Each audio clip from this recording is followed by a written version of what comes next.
தமிழினத்திற்கு எதிராக சேட்டை செய்பவர்களை எல்லாம் தன் சாட்டையால் சுழன்று சாடும் அன்பு இளவல் சாட்டை துறைமுறையினர்களை அன்போடு அழைக்கிறோம்.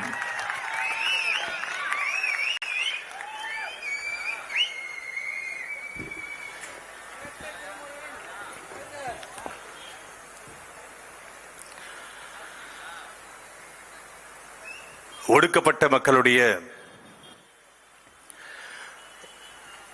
விடுதலைக்காக போராடிய தாத்தா இளைய பெருமாள் அவர்களுக்கும், தேசிய இனத்தினுடைய விடுதலைக்காகவும் அதிலே தமிழ் தேசிய இனத்தின் விடுதலைக்காகவும் போராடிய தாத்தா கலிய பெருமாள் அவர்களுக்கும், இந்தியா முழுக்க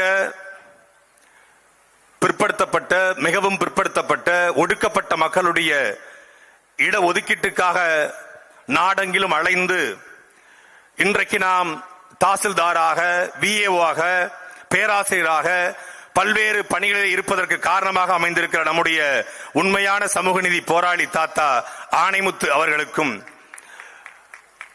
நூற்றாண்டு விழாவை ஏற்பாடு செய்து நடத்துகிற அண்ணன் உள்ளிட்ட அனைவருக்கும் என்னுடைய அன்பு வணக்கம்.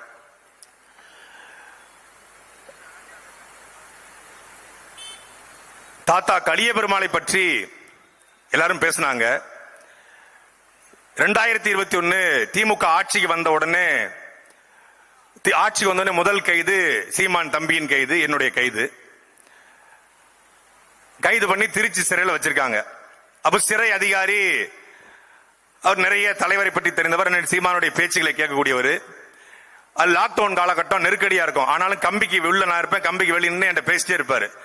அப்போ சிறையில பீடி அனுமதி, ஏன்னா சிறை கைதிகளை வேலை வாங்குவதற்கு, சிறைக்குள்ள மென்டல் ஸ்ட்ரெஸ் வந்துடக்கூடாதுக்காக போதைப் பொருள் தடை செய்யப்பட்டிருந்தாலும் பீடிக்கு மட்டும் சிறை அனுமதி கொடுப்பாங்க. ஒரு கட்டு பீடி சிறையில 250 ரூபா, வெளியே 12 ரூபா, அங்க 250 ரூபா. அப்ப நான் கேட்டேன், ஐயா பீடி கொடுத்துறீங்க சரி, ஏன் தீப்பெட்டி கொடுக்க மாட்டீங்க? என்ன பண்ணுவாங்கன்னா பீடி கொடுத்துருவாங்க, வாரத்துல வெள்ளிக்கிழமை பீடி கொடுத்துருவாங்க, 3 கட்டு 5 கட்டுன்னு. ஆனா தீப்பெட்டி கிடையாது. பீடியை கொடுத்த தீப்பெட்டி இல்லாம எப்படியா பத்த வைக்கிறது? நான் அடிக்க மாட்டேன், பத்த அடிப்பான்ல. கேட்டேன், அங்க பார்த்தா காலையில கிச்சன் திறந்துருவாங்க, 6 மணிக்கு கிச்சன் திறப்பாங்க, 6 மணிக்கு கதவும் திறக்கப்படும், சமையல் கூடும். அங்க போயிட்டு அந்த ஆல்டின் இருப்பான், அவன் பேர் ஆடல்லி, ஆல்டின்னு கூப்பிடுவாங்க ஜெயில.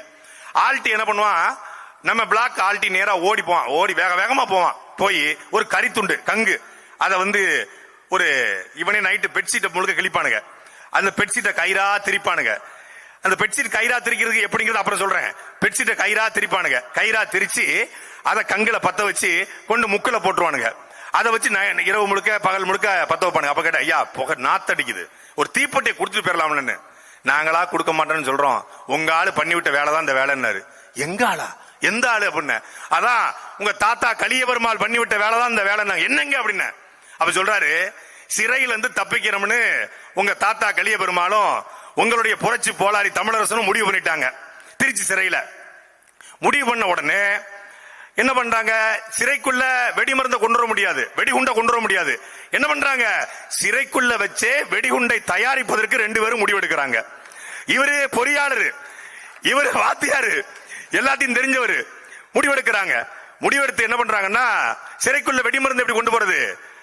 ஆனா அந்த சிறையில ஸ்லீப்பர் செல் இப்ப சொல்றோம் இல்லையா, அப்ப ஒரு தமிழ் தேசிய காவலர் இருந்திருக்காரு. அந்த காவலர் இந்த நாடு நல்லா இருக்கணும், தமிழ் மொழி இனம் பண்பாடு கலாச்சாரம் வரணும்னா தமிழரசனும் கலிய பெருமாளும் வெளியே போகணும் என்று நினைத்த ஒரு காவலர். இப்பவும் பல காவலர்கள் நம்ம ஊர்ல இருக்காங்க இல்லையா. காமராஜர் பிறகு ஒரு நல்ல தமிழனுக்கு சல்யூட் அடிக்கணும், சீமான சீக்கிரம் கொண்டு வாங்கன்னு சொல்லக்கூடிய காவலர்கள் நிறைய பேர் இருக்காங்க இல்லையா. அப்படி ஒரு காவலர் அங்க இருந்திருக்காரு. அந்த காவலர் என்ன பண்றாரு, அப்ப தீப்பெட்டி அனுமதி உண்டு சிறையில. ஐயாவுக்கும் சிகரெட் பிடிக்கிற பழக்கம், பீடி குடிக்கிற பழக்கம் கிடையாது, நம்ம அண்ணன் தமிழரசனுக்கும் பழக்கம் கிடையாது. அப்ப தீப்பெட்டிய காவலர் என்ன கொண்டு போறாங்க, ஒரு தீப்பெட்டி தான் காவலர் கொண்டு போக முடியும். அந்த காவலர் சிகரெட் பிடிக்கிற மாதிரி கொண்டு போறாரு. ஐயா தீப்பெட்டி வாங்கிறது, மருந்த பூரா எடுத்து வைக்கிறது. எவ்வளவு நாள்? 6 மாசம் இப்படி கொஞ்சம் கொஞ்சமா மருந்து சேர்க்கிறாங்க. மருந்து சேர்த்து உருண்டி ஒரு உருண்டைய எப்படி இவங்க கண்டுபிடிச்சிருவாங்க, இவங்க ஸ்மெல் பண்ணிடுவாங்க அவருக்கு தெரிஞ்சிருக்கு. ஏன்னா அது யாருன்னு நமக்கு தெரியும்ல. ஒரு உருண்டையை நல்லா உருட்டி வெளியே, சிறைக்கு வெளியே ஒரு இடத்துல மண்ணை தோண்டி மண்பானைக்குள்ள வச்சு துணியை வச்சு மூடி புதைச்சிடுறாங்க. இன்னொரு உருண்டைய தலையணைக்குள்ள வச்சிருக்காரு.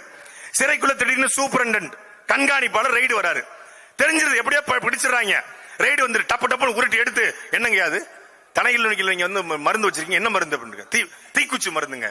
தீக்குச்சி மருந்து எது கொடுத்து வச்சிருக்கீங்க, வெடிகுண்டு செய்ய போறீங்களா? சூப்பரண்டு ஐயா, ரொம்ப நாளா எனக்கு மூட்டு வலிங்கய்யா, ரொம்ப நாளா மூட்டு வலி, நானும் கேட்டு கேட்டு பாக்குறேன், நீங்க வெளியே கூட்டு போக மாட்டீங்க. அந்த மூட்டு வலிக்கு இந்த தீப்பெட்டி மருந்தை வந்து தைல மாதிரி தேங்காய் குழப்பி போட்டா சரியாகும்னு ஒரு நாட்டு வைத்தியம் சொன்னாருங்கய்யா, அதனால வச்சிருக்கேன்யா. எடுத்துட்டு போயிட்டாங்க. இதை தன்னுடைய மக்களின் துணையோட மரணத்தின் வென்றில் அவர் பதிவு பண்ணியிருக்காரு. இதை சிறை அதிகாரி என்று சொன்னாரு. அப்போ திருப்பி அந்த மருந்து எடுக்கிறாங்க, வெளியே வச்சிருந்த மருந்தை எடுத்து இந்த இப்போ சிறையில வந்து கயிறு திருக்கிறாங்களே, சிகரெட்டுக்கு கயிறு, பெட்ஷீட்டை கிழிச்சு, இதற்கும் யோசனை சொல்லி கொடுத்தது நம்மளுடைய தாத்தா கலியபெருமாள் தான். இன்னைக்கு சிகரெட்டு பிடிப்பதற்காக அந்த கயிறை திரிக்கிறான். அன்னைக்கு பெட்ஷீட்ல ஒவ்வொரு நூலா உருவி, பொதுவா குண்டாஸ் கைதிகளுக்கு, ஆயுள் தண்டனை சிறைவாசிகளுக்கு, மரண தண்டனை சிறைவாசிகளுக்கு பெட்ஷீட் கொடுப்பாங்க ஜெயில. எல்லாருக்கும் கொடுக்க மாட்டாங்க, எனக்கு கொடுத்தாங்க, குண்டாஸ்னால எனக்கு கொடுத்தாங்க. அந்த பெட்ஷீட் நல்ல கனத்த பெட்ஷீட்டா இருக்கும், நல்ல முரட்டுத்தனமா இருக்கும், நல்ல கம்பளி போத்துற மாதிரி இருக்கும். அந்த பெட்ஷீட்டை ஒவ்வொரு நூலா உருவி இருக்காங்க. அந்த நூலை உருவி உருவி உருவி உருவி உருவி கிட்டத்தட்ட சிறையினுடைய சுவர் 20 அடி, 20 அடிக்கு கயிறு திரிச்சிருக்காங்க. சிறைக்குள்ள உட்கார்ந்து தாத்தாவும் நம்முடைய அண்ணன் தமிழரசனும் கயிறை திரிச்சு, அப்போ தமிழரசன் சொல்லியிருக்காரு, நம்ம கனமான கயிறை திரிப்போம், அப்படிதான் எல்லாரும் ஏறி போக முடியும். வேண்டாம், கனமான கயிறு திரிக்க முடியாது, நூல் நம்மகிட்ட இல்ல, மெலிதான கயிறு திரிப்போம். ஏன் அப்படி சொல்றீங்க?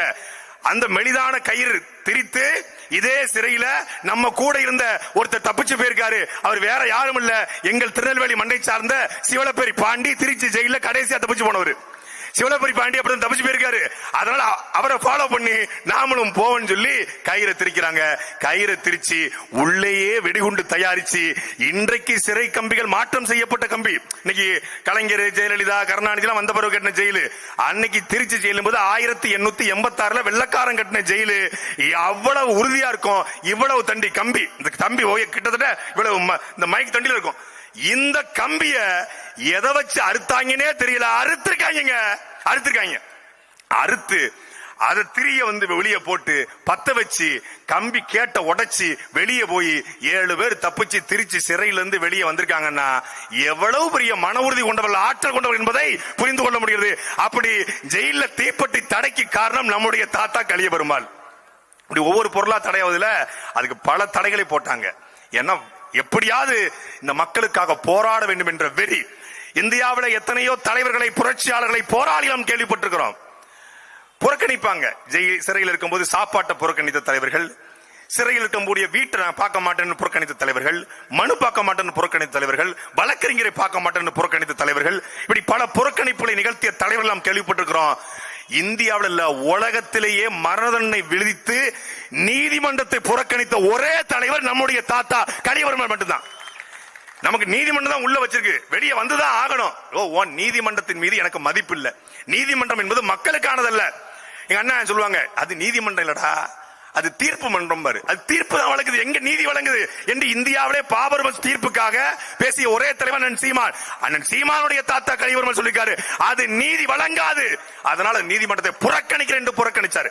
அப்புறம் தொடர்ச்சியாக நம் குறும்படத்திலே ஆவணப்படத்தை வந்தது போல பத்திரிகையாளர்கள், மக்கள் தன்னெழுச்சியாக போராடி பெரும் கவனத்தை ஈர்த்து அவர் சிறையை உடைத்துக் கொண்டு வெளியே வருகிறார். இன்றைக்கு அண்ணன் சீமானுக்கு 36,50,000 வாக்குகள் விழுந்திருக்கிறது, 8.2 விழுக்காடு வாக்குகள் விழுந்திருக்கிறது. நாம் ஒவ்வொருத்தரும் தமிழ் தேசிய பிள்ளைகளாக மாறி இருக்கிறோம் என்றால் அந்த விதை தாத்தா கலியபெருமாள் போட்டது. அந்த விதை தாத்தா கலியபெருமாள் போட்டது. அந்த விதை தாத்தா கலியபெருமாள் போட்டது. அது யாரும் மறக்க முடியாது, யாரும் மறுக்க முடியாது. அப்படித்தான் அவர்கள் புறக்கணிக்கப்பட்டார்கள். அப்படித்தான் தாத்தா ஆணைமுத்து புறக்கணிக்கப்பட்டார். இன்னைக்கு வன்கொடுமை என்கிற ஒரு வன்கொடுமை தடுப்பு சட்டம் இருக்கிறது. இந்தியாவிலேயே உண்மையிலே வன்கொடுமை தடுப்பு சட்டம் போல சிறந்த சட்டம் இல்லை. என்னால் ஒரு அடக்குமுறைக்குள்ள ஆளான ஒரு நாடு இது. தொடர்ச்சியான தீண்டாமைக்கு பார்க்கப்படுகிற நாடு இது. இந்த நாட்டில் வன்கொடுமை தடுப்பு சட்டம் உருவாகி ஒடுக்கப்பட்ட பட்டியல் சமூக மக்களுக்கு ஒரு பாதுகாப்பை வழங்கியிருக்கிறது. தமிழ்நாட்டில் மட்டுமல்ல, உத்தரப்பிரதேசத்தில் ஒரு ஷெட்யூல் காஸ்டை சார்ந்த ஒரு ஷெட்யூல் ட்ரைப்ஸ் பாதிக்கப்படுகிறான், ஒரு உயர் சாதி இந்துவால் பாதிக்கப்படுறான் என்றால் அவன் அந்த SC ST என்கிற PCR சட்டத்தின் மூலமாக பாதுகாப்பை அடைகிறான்.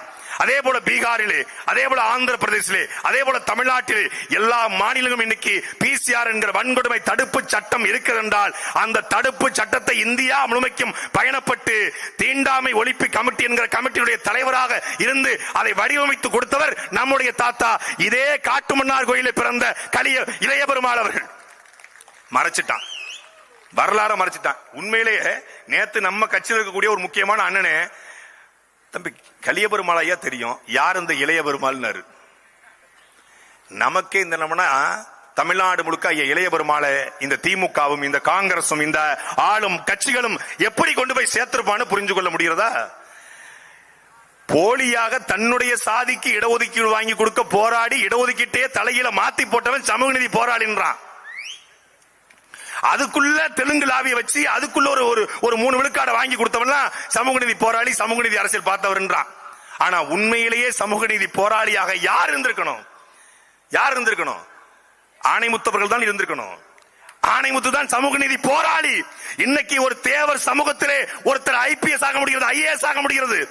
ஒரு பிரமலை கல்லூர் சமூகத்திலே ஒரு தாசில்தார் வருகிறார், ஒரு பிரமலை கல்லூர் சமூகத்திலே ஒரு வட்டாட்சியர் கோட்டாட்சியர் வருகிறார், ஒரு பிரமலை கல்லூர் சமூகத்திலே ஒரு பேராசிரியர் வருகிறார், ஒரு வன்னியரிலே, ஒரு பண்டாரத்திலே, ஒரு நாடாரிலே, ஒரு முதலியாரிலே, ஒரு செட்டியாரிலே வருகிறார் என்றால் அது நம் தாத்தா ஆணைமுத்து போட்ட பிச்சை, அவருடைய உழைப்பு. வேற எவனுக்கும் அந்த கிரெடிட் போக முடியாது.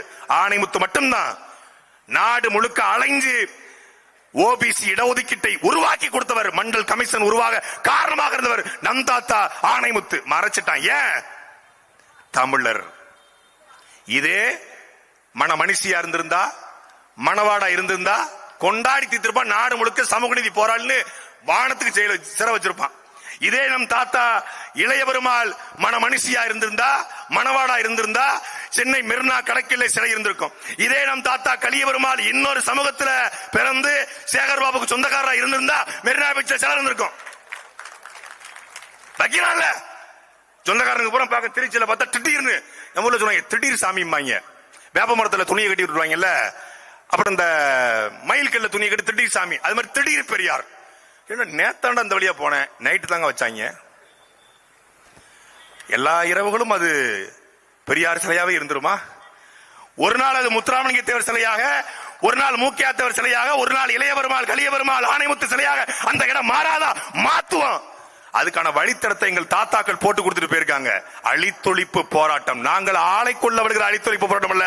ஐயா பாரதி செல்வன் சொன்னது போல அந்த அழித்தொழிப்பு அல்ல, அரசியல் அழித்தொழிப்பு, உங்களுடைய கருத்தியல் அழித்தொழிப்பு, தத்துவ அழித்தொழிப்பு. திராவிட இந்த சித்தாந்தத்தை அழித்தொழித்து தமிழ் தேசிய கருத்தியலை பரப்புகிற ஒரு பெரும் கூட்டத்தை தாத்தா காட்டியிருக்கிறார். பேரன் சீமான் வழிநடத்த வந்திருக்கிறார். அவர் பின்னால் லட்சோம் தமிழர்கள் திரண்டு விட்டோம்.